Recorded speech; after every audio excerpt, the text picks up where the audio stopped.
Hello, BookTube. Well, it doesn't feel like it to me, because I've had a disruption in my daily routine, but it is Tuesday. And that means Tag Tuesday on BookTube, where we all stop what we're doing and do the same thing.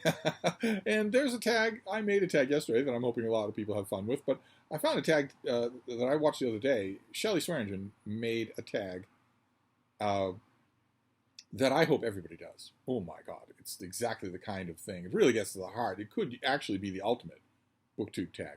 It is the Behind the BookTube Tag. So it's the ultimate BookTube tag in one sense because it involves booktubers. But it's all about what BookTube is to you and what you think about it. Oh my God, I can't wait to see. I hope 1,000 channels do this. I've wanted to ask these questions with each one of you individually over wine and calzones here at Hyde Cottage. If there's any wine left in Massachusetts, I'm not sure that there is, but let's just go through these and see what we get of what we make of them. Prompt number 1 is, what has surprised you the most about BookTube in both a good way and a bad way? And these are connected to each other in my mind. And they're both connected to the nature of the internet, which to me always felt just a trifle unreal. I don't know how to look at my demographics on YouTube, so I don't know how many of my viewers are in the same position as I am, but I remember very well and lived for a long time in a world that did not have the internet. It's an integral part of the world now. It's inescapable anywhere. But I remember vividly what that was, what that world was like. And that world is gone. But and I've embraced the internet, of course. I am a thing of the internet. But nevertheless, the idea that it's not real is persistent. And the good thing about, the best thing that I've learned about BookTube and the worst thing that I discovered about BookTube are connected with that fact. They are both surprises on both ends of that spectrum. The bad thing is that it can, even though there's a part of me that just reflexively says this isn't real, it can very much have a negative effect. It can very much reach out and affect your world. Because BookTube, despite its Lothlorien aspects here in our little corner of it, is part of the internet. And you know as well as I do what that means. The internet is a largely poisonous place, especially social media. Strangers wander by and make drive-by ad hominem attacks. They don't think about it. They would never do it in their own life. They don't think about it. They just do it and move on. Or they make a game out of it and do it many times. They don't care if they're hurting your feelings. They don't care if you're ruining your day. Also, people that aren't strangers that you deal with on social media can be flat-footed, savage, defensive. And those things can reach out and have a bad effect on your day. I'm not talking here about the ultimate exponent of that in the broader YouTube of swatting or depersoning or deplatforming or things like that. I'm talking the minor version that we get on BookTube. That's a bad aspect of this that surprised me because part of me was thinking, this isn't real. So it's all just trifle. It's not going to affect me negatively or positively. Those negative effects happened to me right out at the starting gate with my journey on BookTube, and they surprised me with how much they could affect me in the real world. And the good part, fortunately, it hugely overcompensates the bad part, but is a reflection of the same thing, which is that the real world can result from this. Shelley says it herself in her video. I've made friends, actual friends, not internet friends, actual friends. And I know the objection that people can have to that. Well, you say they're not internet friends, they're your actual friends, but where are they? When you've got a crisis or when you need to move house or whatever, where are they? Come on. Usually, oddly enough, that is said by hipster 20-somethings who've never experienced the world without the internet. So I don't know where they're getting their gut level reaction. But then again, most of the people I know who, for instance, take the crusty old man approach of saying, oh, only paper books are real. Most of them have never known a time without ebooks. So who knows? Maybe it's an affectation of some kind. But I have definitely found that positive side to be true. You can make friends. And maybe I was bothered by that reflexive denunciation from other people that, yeah, they're friends, but they're not real friends. Maybe I was bothered by that, so I've made a concerted effort to make in-person, real-world friends out of BookTube friends, just to see if it was real. It is. And that doesn't mean I found the few good apples. That means that the internet, the BookTube friends are real. Whether you ever have them over wine and calzones or not, those friendships are real. I think there are about 1,000 of you who would do anything you could for me if I needed it. And I think there are about 1,000 of you who know that I would do the same. And I've had the great honor, the great privilege of making that a reality in my own life, an actual non-internet reality. I've had lots of people over here, and I've brought the bean up to the old house in Vermont, so I know that those things are real.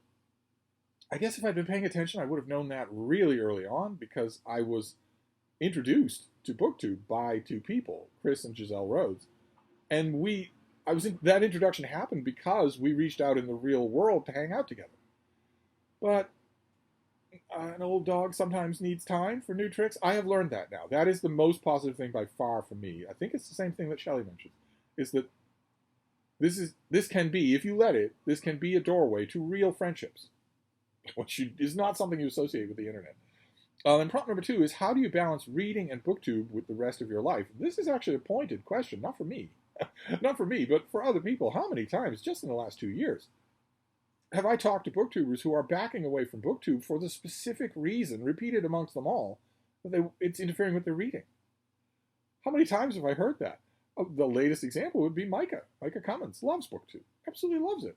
But he has come to the same point as so many people over the years have come to before him, saying, well, I work, I've got relationships and a family, I've got all sorts of things that I'm doing. He made time to come here. That's wonderful. But you get to the point where you're thinking, I've got all these demands on my time. I've got a limited amount of time left. Am I going to spend that time making, uploading, and editing videos, or am I going to spend that time reading? I think if you're a booktuber, and this tag is mostly addressed to booktubers, I think you're probably familiar with that dichotomy. I think that you've probably had that thought yourself. I have not, because I'm a freak. I set aside time for reading. Anyway, reading is my whole life. I don't have any other things. I don't have any other jobs. I don't have any other responsibilities. So there are many times throughout the day where I will, if I feel like it, I will just, if Frida, who's off on her beanbag now, so she won't be starring in this video, if she's well walked and well rested, she's 6 going on 7 now, so she doesn't always want to go out and ramble for hours at a time outside. If she's well walked and well rested, and I've got a bit of thing that I just did, I might lapse into reading. I might read a book right there. I might lounge on the couch and read a book.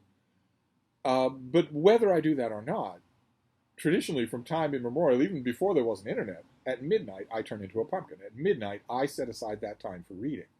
When there was no internet, when there was no social media, that meant turning off the radio and unplugging the phone from the wall. But I still do that. And that is sacrosanct, except for this last month where that time needed to be given over to writing. But that is over with now. I am free, I am released, and rejoicing. So I don't need to worry about that. So I don't have a problem balancing BookTube and reading. After all, I have a large amount of time in any given day for myself.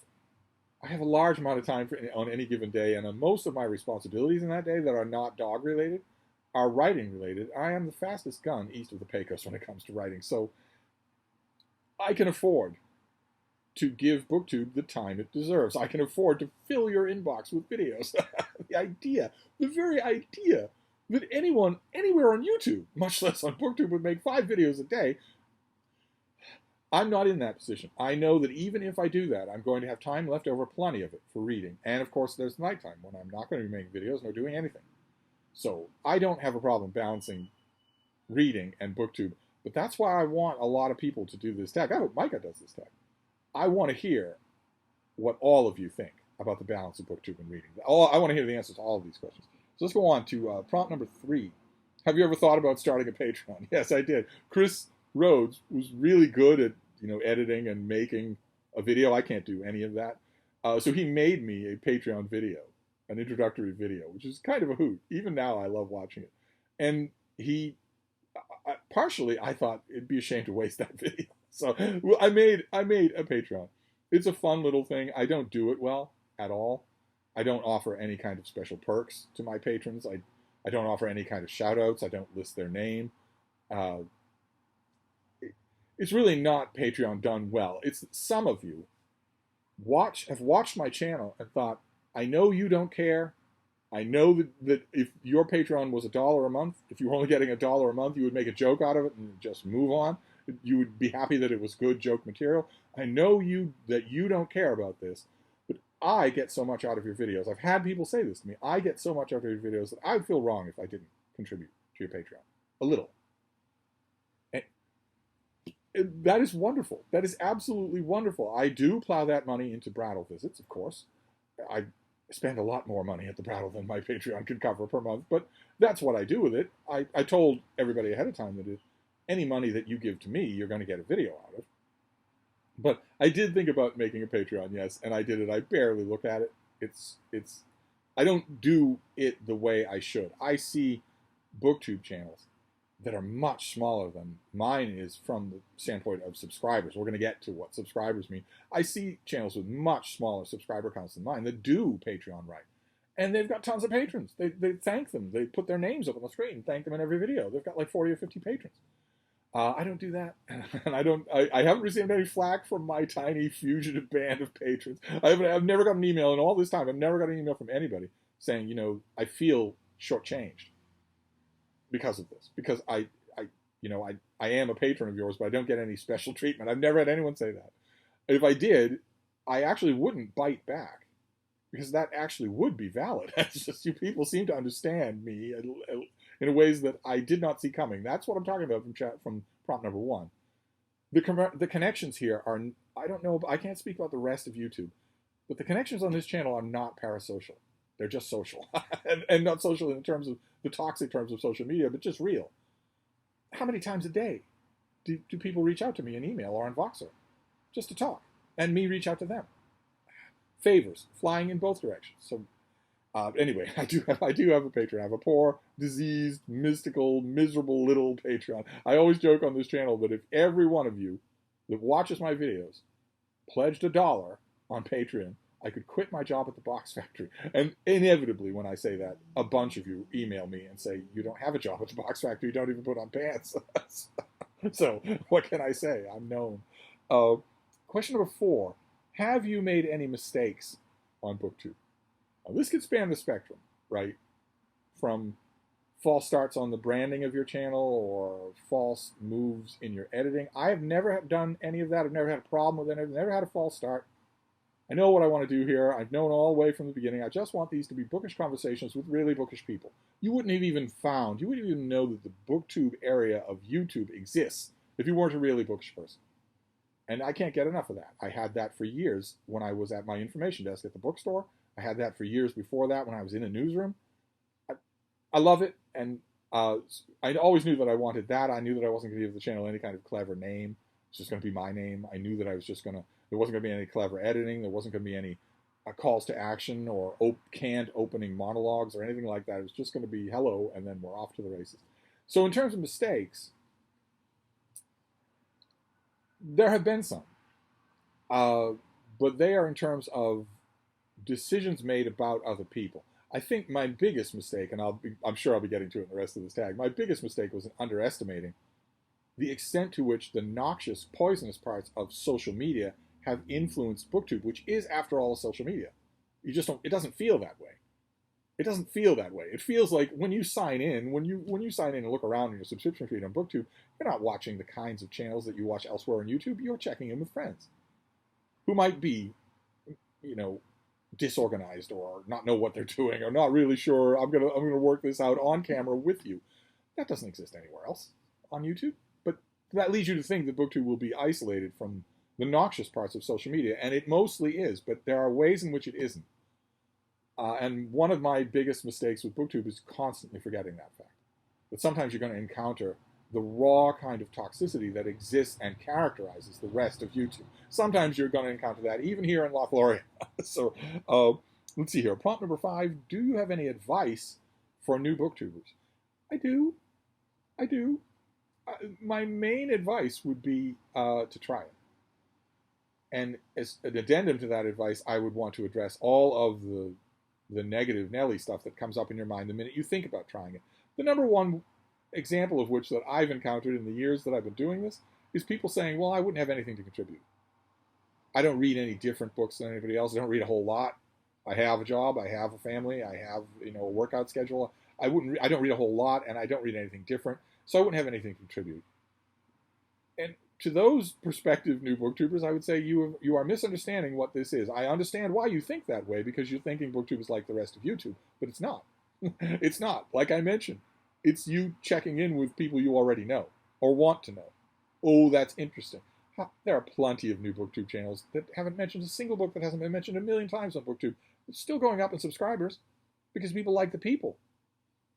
So my advice to a new booktuber is going to be that oldest and woolliest piece of advice, which is be yourself. Set up a good camera. Put a little thought into where you are. Put a little thought into what you're going to say. Don't get up on camera. Don't leave the frame. Hey, I'll be right back. Don't do that. Unless you're going to cut it out. Unless you have the edit skills to cut it out. But even then, do it over. Just do it over. Just film it over.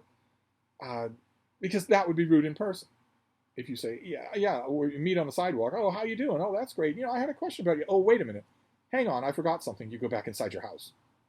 And the person is just standing there on the sidewalk. You wouldn't do that. But apart from stuff like that, my main advice was to be yourself. You don't need to tell me anything new or interesting about Shakespeare's Macbeth. You just need to tell me that you're reading it, what you think of it. Once I know you, once I'm interested in you and spending time with you, that's going to be more than enough. I would also suggest whether you think you will like it or not, at least try the social aspects of BookTube. At least try that. At least try doing a response video to somebody or doing a tag video, something like that, to make yourself part of the community. I think you'll be really happy that you did. Even if you feel like you should be standoffish at first, I think you'll be really happy that you did. To put it mildly, I am happy that I did. Let's see here. Question number 6. What are your thoughts on the YouTube algorithm? And here, those of you who are new to the platform, you'll still have heard the algorithm from everywhere else. Every social media site has an algorithm. What it's going to prefer, what it's going to reward with greater attention and greater traffic, what it's going to penalize by burying. Nobody really knows how the YouTube algorithm works, although there are quite a few YouTubers and quite some booktubers who have been skillful at manipulating it. It can definitely be manipulated. I've seen that myself. If you do things that the YouTube algorithm likes, if you put a number in your title, or you mention drama, or an epic change, or massive channel changes, or something like that, something that's going to goose the inherent drama, if you use clickbait titles, in other words, if you do professional thumbnails, most of the time, that will help. There are ways to do that, and those are well known. Those are well-known ways to game the algorithm. I don't think anything of it at all, and if I did, I'm pretty sure I would scorn it, because gaming the algorithm is only designed to increase your money, your subscription number, your view count. It's nothing to do with people. And if you do a whole bunch of things that are clearly you just working the algorithm, I am inevitably going to think that's what you care about.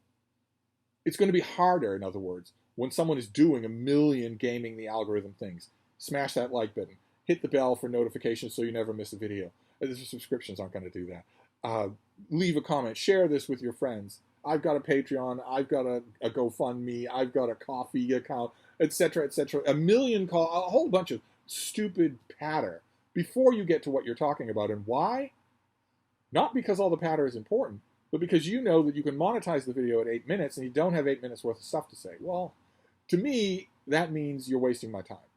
And if I look at all the ways you're gaming the algorithm and I don't see much else, I'm going to think that's your priority.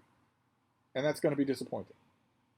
So what I think about the algorithm is what I've mentioned many times before, both in friendly conversations and in conversations that unfortunately became unfriendly. I'm going to say that it's not money that's the root of all evil. It's greed that's the root of all evil. You can use money your whole life and not be greedy. It's having that allure for that extra $25 a year dangled in front of you and giving into it.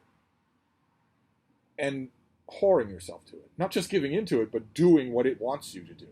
Here, I want you to do 5 things in order to make more money. And once you've done those 5 things, here are 5 more things I want you to do. And never mind what you want to do. And never mind anything genuine on your channel. I want you to start doing these things. I have seen YouTube channels become, not BookTube channels, but YouTube channels become completely corrupted by those things. There's no better word for it. They become completely corrupted by it. So that all they are is a slave of the algorithm. But that's their fault. Okay? All right? To strike an ultra-Catholic note here, that's their fault. If you give in to temptation, it's not the temptation's fault. I know that's the idea of the 21st century, but that's wrong. It's your fault. Anyway, let's just move on. Question 7A. Shelly broke questions into A's and B's. 7A, how do you decide what videos to make? Well, on my channel, it's fairly easy. Because I have a whole bunch of regular stuff that I like to do.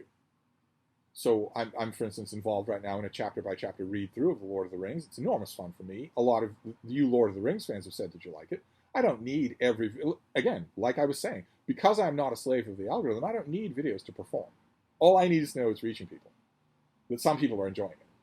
So, I have a chapter-by-chapter read-through of Lord of the Rings. I can't do a read-aloud of Lord of the Rings because it's not in common domain. I'm doing a read-aloud where I read a book, chapter by chapter, of Barchester Towers by Anthony Trollope. I have regular features on this channel like Poetry Thursday, Psalm Sunday. I, of course, join in on communal booktube events like Book Trek or Garb August.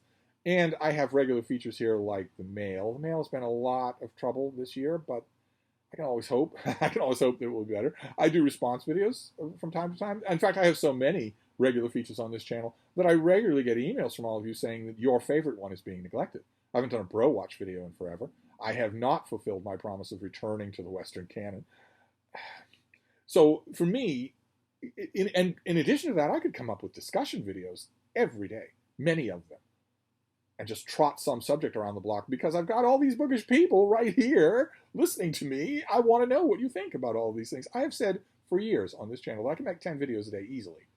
I just don't do it, that's all, because it's a little bit much. But deciding what videos to make, no. In fact, for me, it's usually the reverse. It's usually deciding which videos not to make. I'm usually deciding how to pare down what I'm going to do so that I get other stuff done in the course of the day, especially if the day is work heavy. And then wasn't there a B? Yes, 7B. Are you ever overwhelmed with video ideas? Well, I'm not a denizen of the 21st century, so I don't get overwhelmed. Okay, I'm not just recreationally overwhelmed like all the rest of you are. Okay, you poor little daffodils. No, I don't get overwhelmed by video ideas. No, I just think, oh, that'd be a good one to do. Oh, that'd be a good one to do. Let's just move on. I don't want to be too much Grandpa Simpson. I did epic Grandpa Simpson in this last visit from poor David Murphy. He'll need months to recover. Question 8. Have you regretted posting a video? Yes and no. That's not too democratic for you. Yes and no.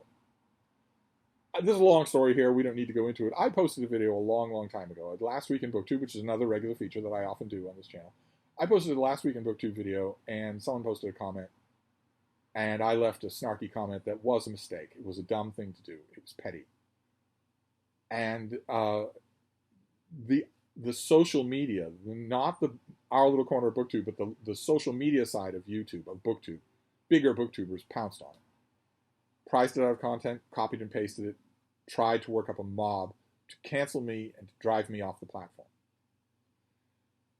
Instead of emailing me and saying, hey, that was a pretty dumb thing to do. Shouldn't you apologize or clarify it?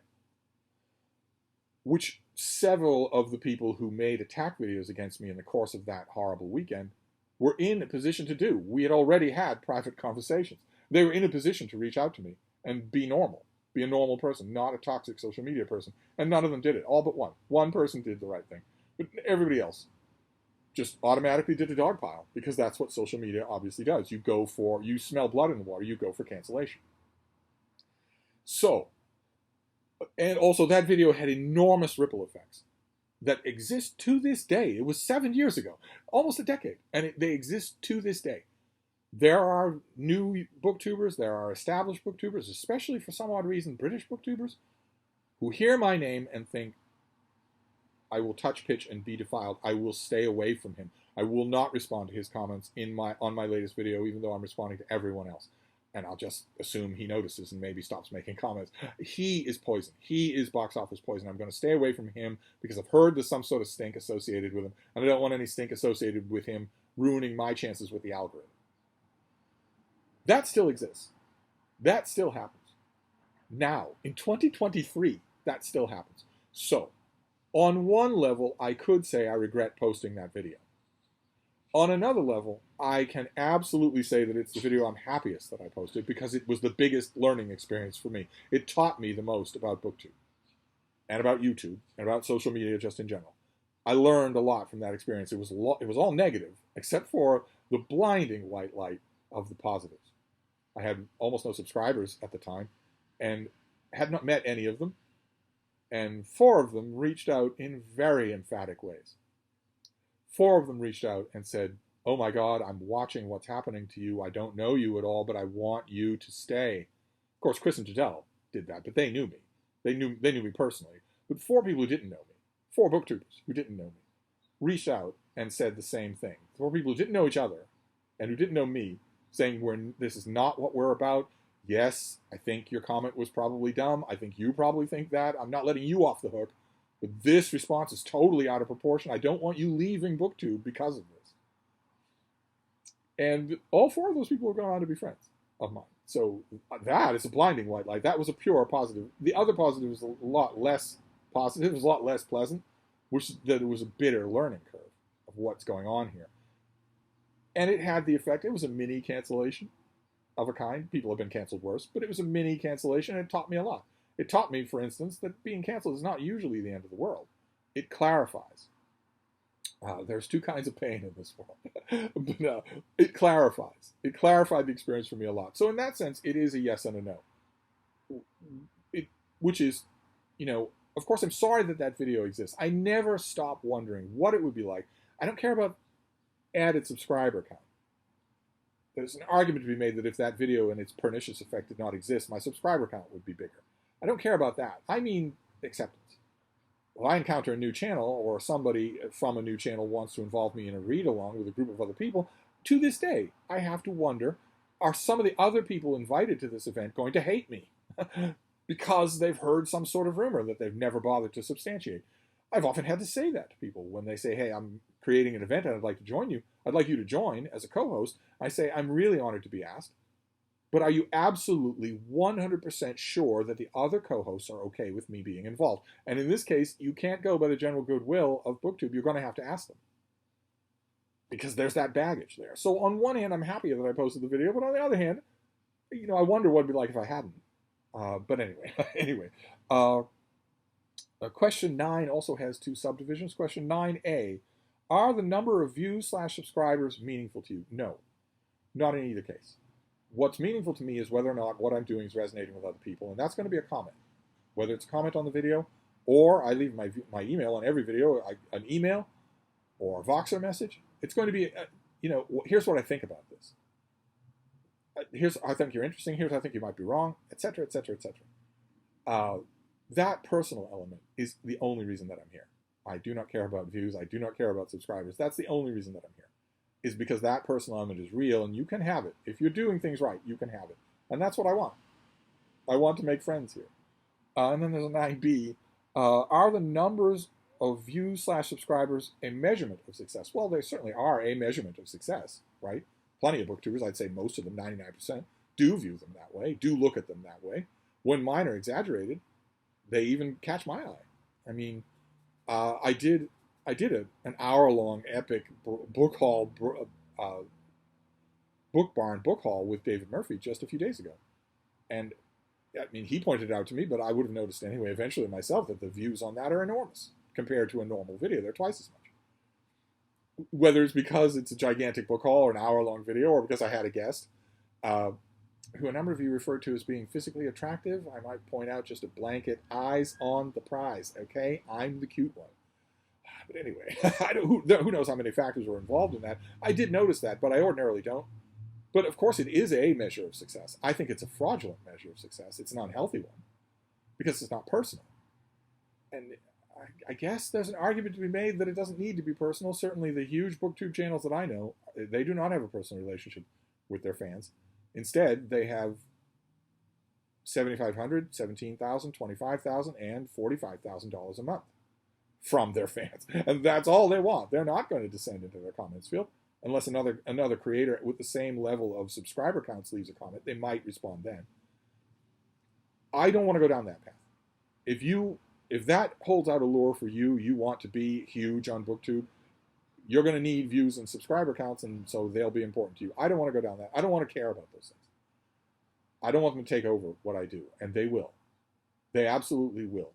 Once you are paying attention to those kinds of numbers and to the algorithm, you're going to start to contour your content to that. And that's bad, because that's not you anymore, in my opinion, anyway. I know there are other viewpoints here. And then question number 10, are you disappointed by the growth of your channel? Yes, I am. This is an easy one. Yes, I am. Only my viewers are going to know why I am. Everyone else on BookTube, everyone watching in the future is going to say, we just said that numbers and subscriber counts don't matter to him, and now he's saying he's disappointed with the growth of his channel. So obviously they do matter.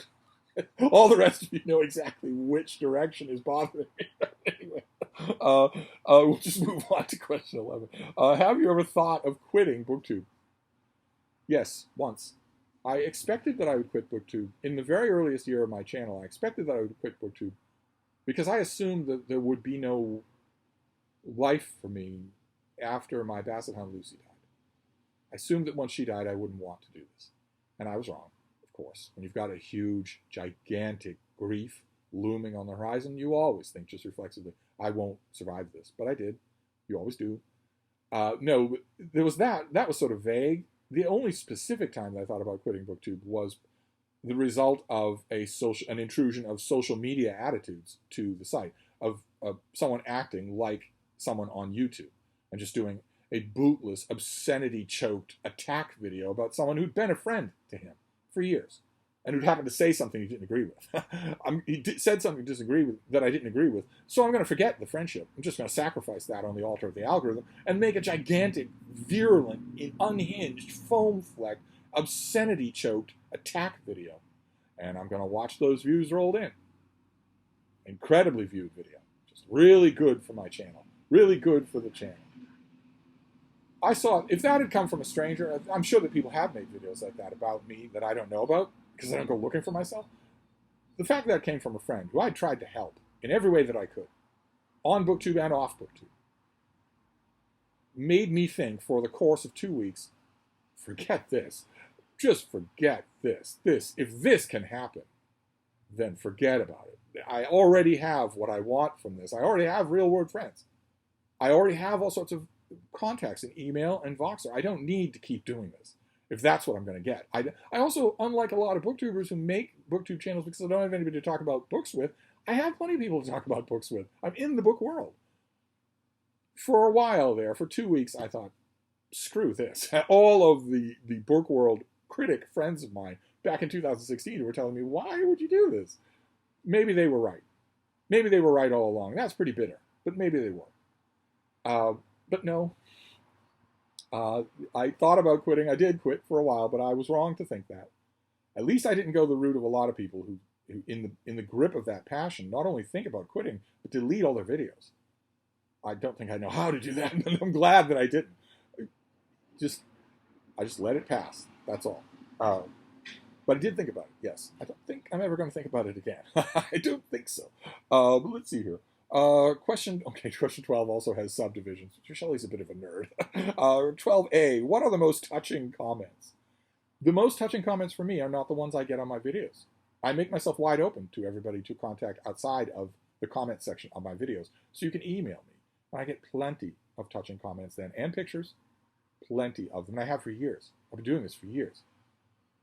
Before, when I didn't give out my email quite so readily, there were people who left comments to the effect of, you don't know how important your videos are for my family. And now I've had pictures.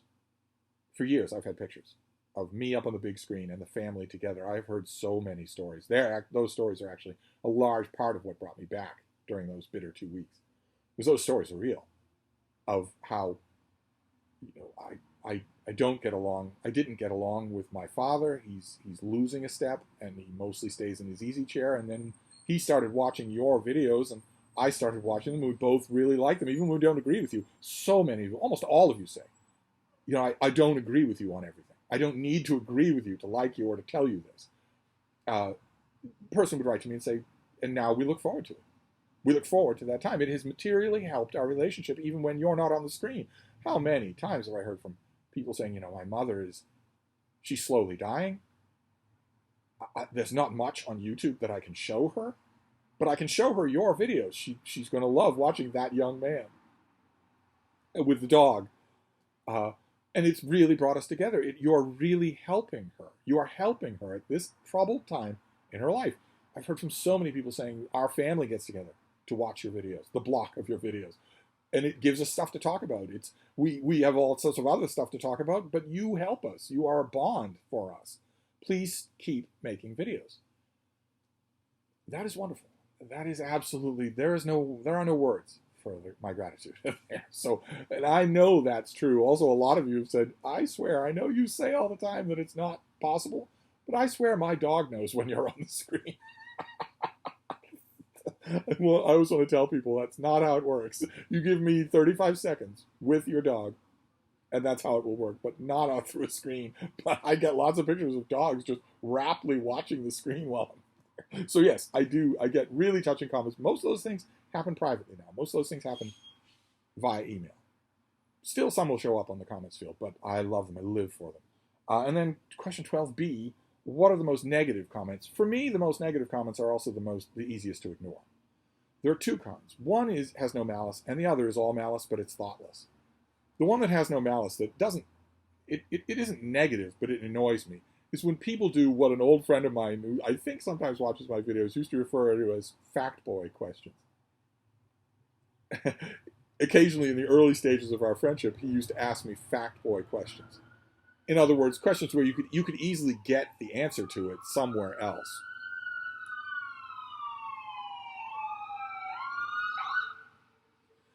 But just for convenience, because I'm here, you're going to ask me. Fact boy questions are annoying. People who can't see me as anything other than a repository for fact boy questions, so no personal element at all. It's just every time you email me, every time you vox me, it's going to be about, the pseudepigrapha of St. Paul or something like that, without ever, how are you? How's your day going? People who think that that's all I am and that they can just push a button on a vending machine and get an answer, that's annoying, but that's not really negative. The really negative stuff is the stuff that's designed to be insulting. And oddly enough, I know when I look at my comments, when I check my comments to see who I need to respond to, the newest comments, I know when I'm going to see that.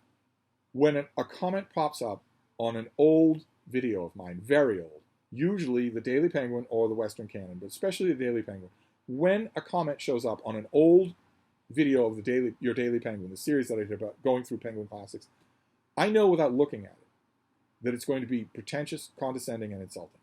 It's going to be incredibly dismissive. That person's not watching my channel, obviously. They typed in the name of whatever author I was talking about into YouTube, found it, and bashed it, and then left. They're never going to come back. They're not going to watch the rest of my channel. And that makes their comment easy to dismiss. Of course, it stings to read something like that.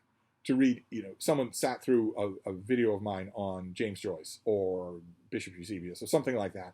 And the drive-by comment that I mentioned at the beginning, the drive-by comment that they're going to make is, yeah, you think he's pretty shallow on here. I don't ever respond to those comments, but I want to respond by saying, yep, yes, indeed. The one thing you definitely saw in this video was shallow thinking.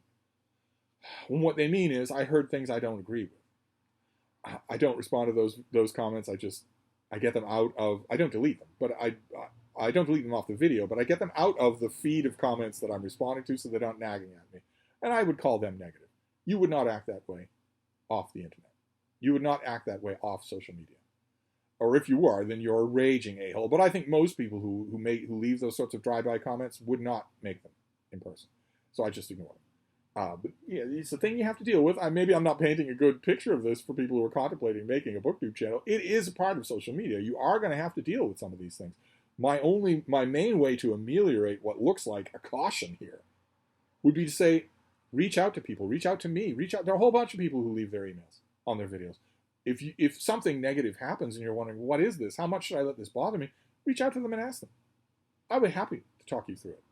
And a lot of other people will be too. You're not alone. You make a video about it. We'll all leave comments for you.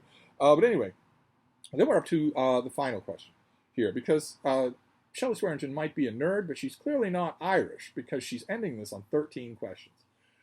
Question number 13. Pinch of salt over the shoulder. In regards to BookTube, where do you see yourself in 5 years? Rest in peacefully in the cold, cold ground. That's where I see myself. Just insert the relevant verse from Oh Danny Boy and you'll be just fine. And I will hear that soft dear tread above me, and all my dreams will song. Oh. The video hiccuped at my singing. I doubt very much, be here and making videos in 5 years. If I am, if we were to be really generous and really happy about it, we should end on an optimistic note because Shelly is very optimistic, then I would say I would be doing the same thing. I know what I want from BookTube. Anybody can want different things. That was a lesson I had to learn. You can want different things from BookTube, and that's all right. As long as you don't lie about what you want. You can want different things. I know what I want from BookTube. I want to make a steadily expanding circle of friends who are also worshipful disciples.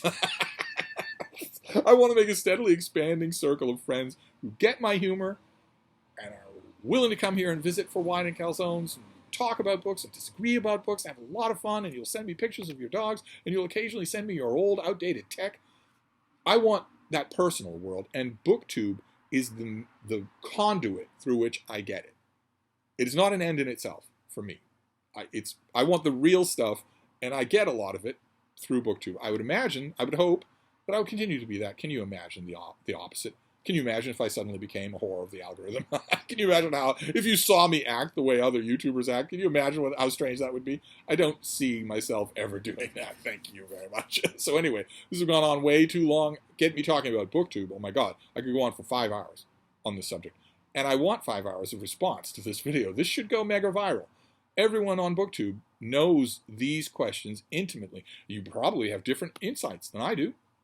I don't approve of that, but you probably do. You probably have tons of interesting things to say. I hope you all do it. So I'm not going to tag anybody. I'm tagging everybody. I'm tagging the whole world. So I'm going to wrap this up at 45 minutes. It's gone on quite long enough, but I'll be back. Thank you, BookTube.